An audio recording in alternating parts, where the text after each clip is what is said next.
বলেছিলেন দেশের লোক তো গরিব, প্রধানত এটি তার মূল কারণ ছিল যে দেশের লোকের অবস্থা যতদিন পরিবর্তন করে ততদিন আমিও নিজে অত বিলাসিতা পছন্দ করি না আর কি। আমার ছেলেদেরও কোনো সময় কোনো বেশি কাপড় চোপড় সে পছন্দ করতো না। আমরা সবসময় রেশনের চালই খাই, সবসময় মায়না যা পেতেন সত্যি কথা বলতেন না। আর মায়না ছিল বোধহয় পেসলিপ যা আসতো হয়তো 2200 বোধহয়, উনি 10% আবার দিয়ে দিতেন।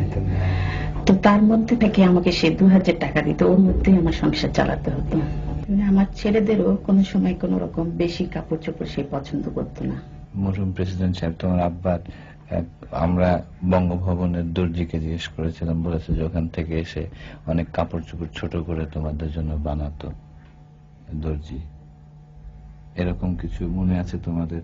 আমার এই শার্টটাই আব্বুর ছিল, আমার এটাই ওনার বানিয়ে দিয়েছে। তোমার মনে আছে কোকো এরকম কোন? আমার দুটো প্যান্ট ছোট করে বানিয়ে দিয়েছিল। তোমার আব্বার প্যান্ট ছোট করে বানিয়ে